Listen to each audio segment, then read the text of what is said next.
Hello dear student, class 9 NCERT mathematics में आज हम लोग मैथ सेकंड में टॉपिक पढ़ने जा रहे हैं introduction to Euclid geometry.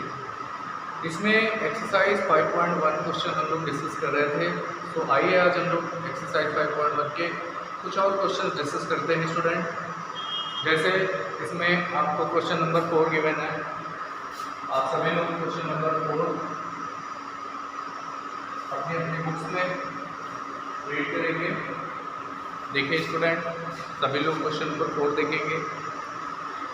If a point C lies between two points A and B and such that A C equal to B C, then prove that A C is equal to 1/2 A B.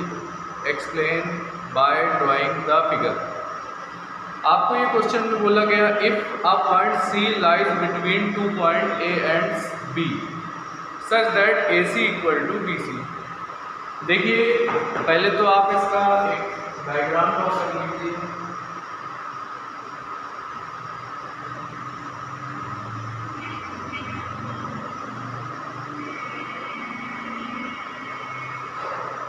ये point आप ए consider कर लीजिए, ये आप point B, और यहाँ पर आप एक पॉइंट सी कंसीडर कर लीजिए। तो क्वेश्चन के अकॉर्डिंग ए एंड बी पर एक पॉइंट सी लाई करता है और वो लाई इस तरह करता है कि ए सी वैल्यू इक्वल होगी बी सी के। तो आपको यहाँ पर सबसे पहले क्या लिखना होगा? देखिए सॉल्यूशन में आप लोग लिखेंगे we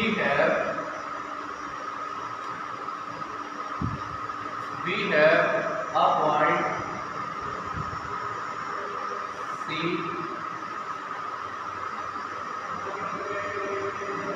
lying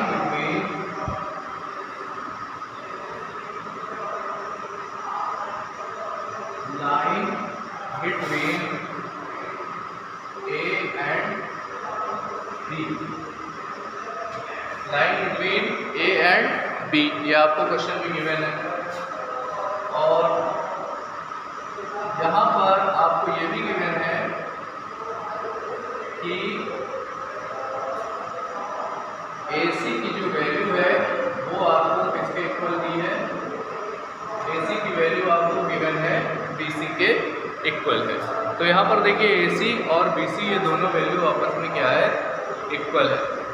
अब आपने यूक्लिड की पोस्टुलेट्स में आप लोगों ने ये पढ़ा था कि अगर टू थिंग्स इक्वल हैं तो हम लोग इसमें एक इक्वल चीज़ को ऐड कर सकते हैं और इक्वल चीज़ को हम लोग सब्ट्रैक्ट कर सकते हैं। तो देखिए स्टूडेंट, इसमें आपको क्या करना होगा? आपको क्वेश्चन में प्रूफ क्या करना है, एक बार इसको भी देख लीजिए। आपका जो क्वेश्चन का प्रूफ है वो है A C is equal to 1/2 A B. तो ए सी की वैल्यू 1/2 ए बी के इक्वल लानी है। तो आप देखिए यहाँ पर क्या करना होगा?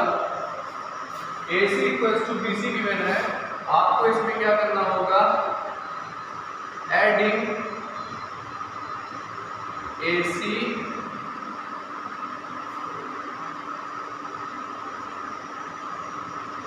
On both side. आपको ए सी की वैल्यू क्या करनी होगी? बोथ साइड क्या है? ऐड कर देना।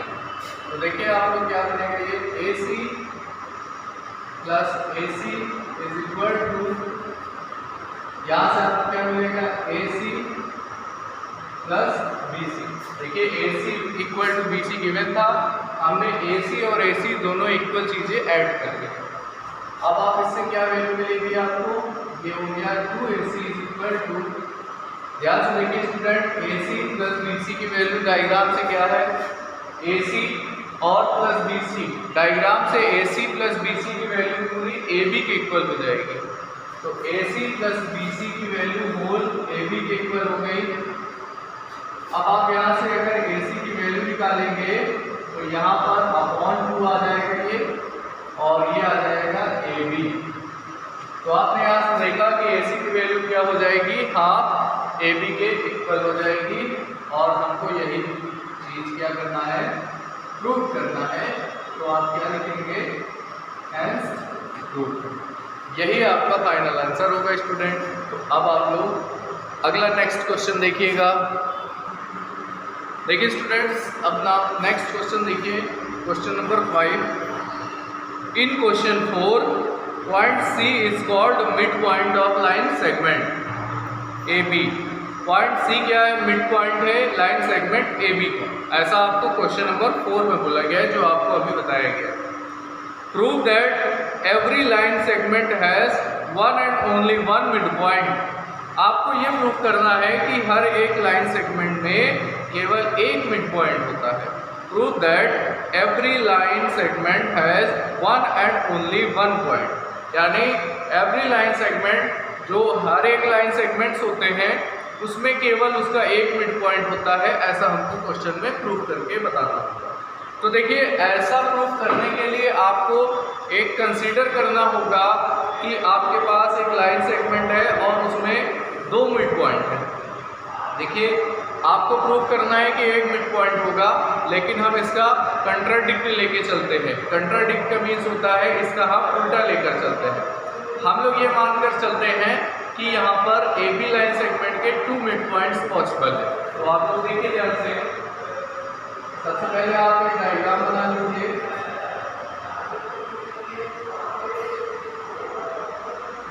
और ये जो आपने डायग्राम बनाया है, इसमें इस पॉइंट को आप ए कंसीडर करिए, इस पॉइंट को आप बी, और एक पॉइंट सी और एक पॉइंट डी। आप ये लेट करिए कि यहाँ पर 2 मिड पॉइंट्स पॉसिबल हैं, सी एंड डी। आप इसका कंट्राडिक्ट लेके चलिए, जो आपको प्रूव करना है उसका उल्टा लेकर चलते हैं।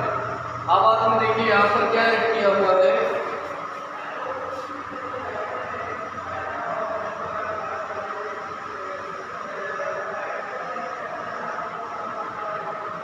वी कंसीडर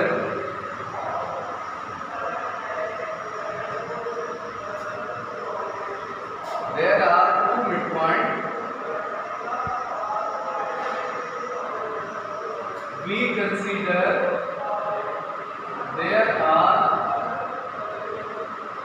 2 midpoints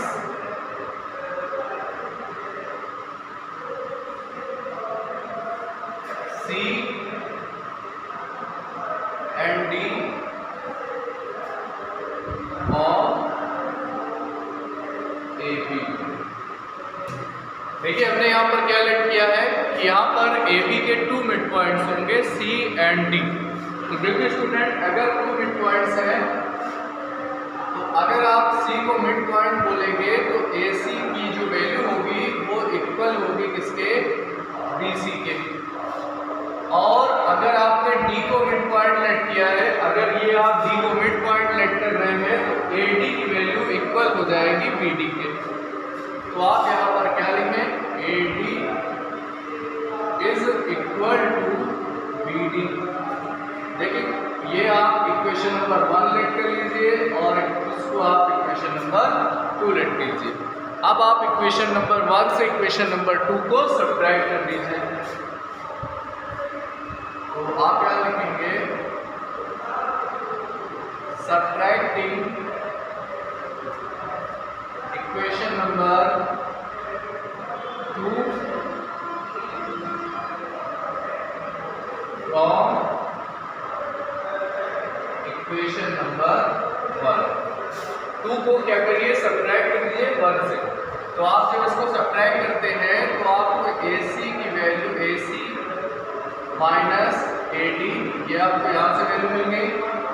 और सेकेंड साइड पे आपको मिलेगी B C minus B D. देखिए, आपको ये इक्वेशन यहाँ से मिल जाएगी। अब देखिए स्टूडेंट, आपको क्या करना है? A C minus A D. आप लोग ध्यान से देखिए, ए सी स्मॉल है और ए डी लार्ज है। तो स्मॉल से आपको लार्ज माइनस करना है। आप यहाँ पर सबसे पहले इससे माइनस कॉमन ले लीजिए। तो इसको आप लिखेंगे ए डी माइनस ए सी, और इसमें आप देखिए इसको आप ऐसे रहने देंगे बी सी माइनस बी। अब देखिए स्टूडेंट, आप लोग ध्यान से अगर इसको देखिए तो ए सी वाली लेंथ AD वाली लेंथ से AC लेंथ को माइनस करना होगा।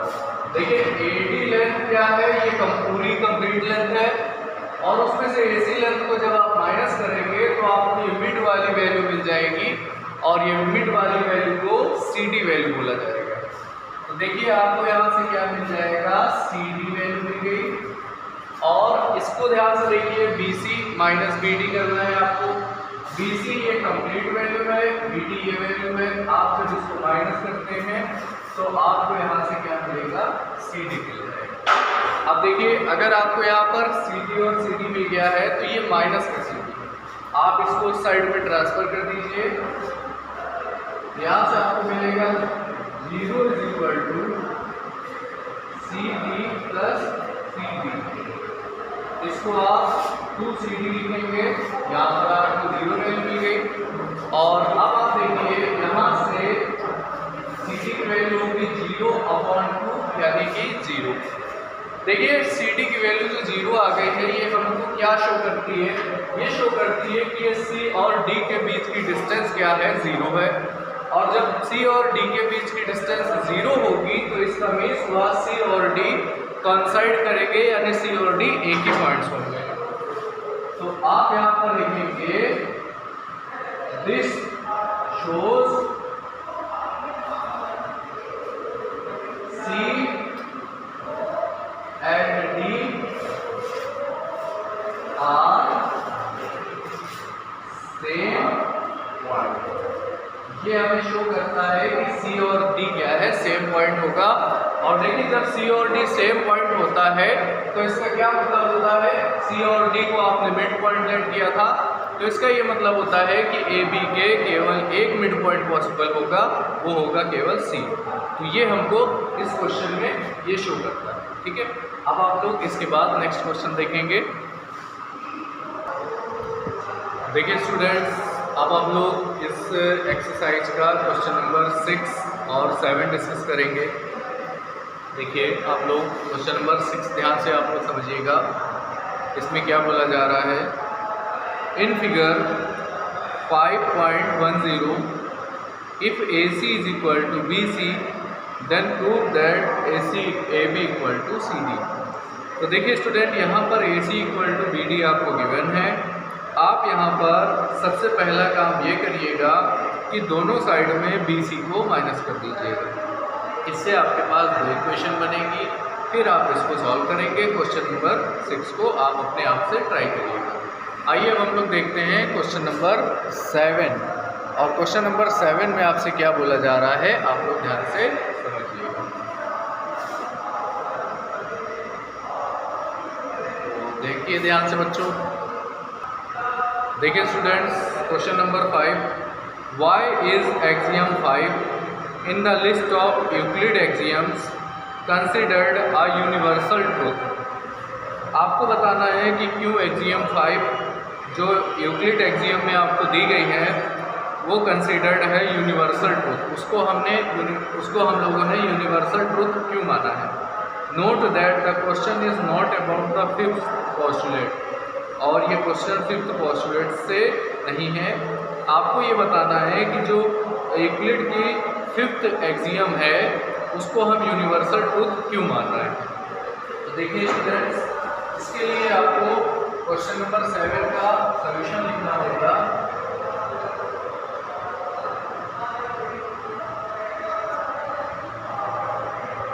देखिए axiom 5 says that whole is greater than the part।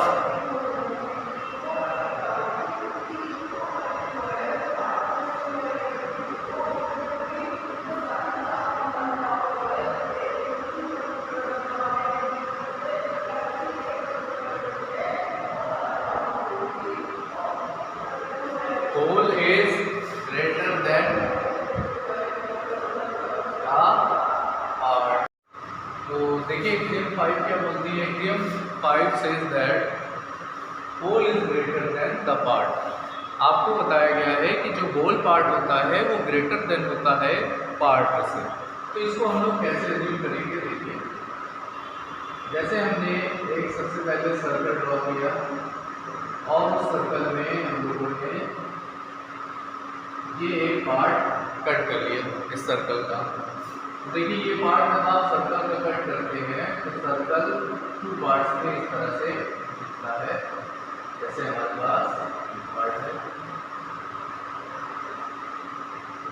तो सर्कल का एक पार्ट ये है जो हमने कट किया, और सर्कल का दूसरा पार्ट ये होगा जो हम लोगों ने कट किया। देखिए क्या होगा, ये क्या है, सर्कल के पार्ट है,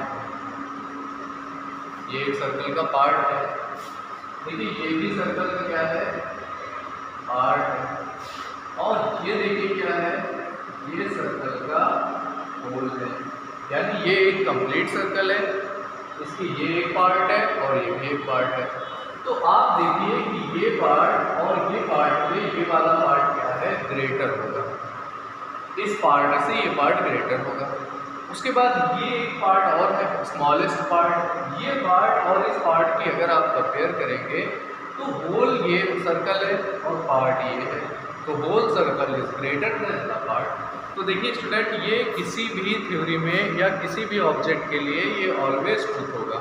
अगर आप उस ऑब्जेक्ट का पार्ट कर देंगे तो वो जो पार्ट वाला ऑब्जेक्ट है वो उस होल ऑब्जेक्ट से ऑलवेज क्या होगा, स्मॉल होगा, और जो होल ऑब्जेक्ट होगा वो ऑलवेज क्या होगा, ग्रेटर होगा।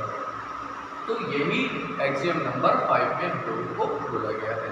तो इससे आप कह सकते हैं, this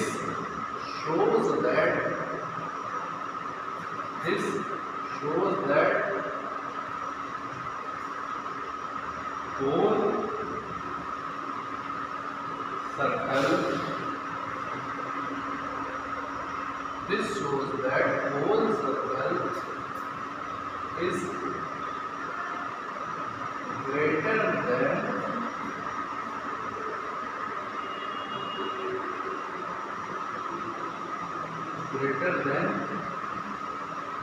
its part of circle.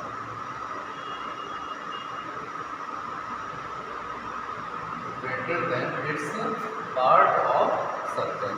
तो देखिए बेटा, यही हमारी क्या है, एक्सियम नंबर 5 है। तो आप लोग इसको कंप्लीट करेंगे, और आज बेटा आप लोग एक्सरसाइज 5.1 के सारे क्वेश्चंस कंप्लीट करेंगे और होमवर्क सबमिट करेंगे। Thank you dear students.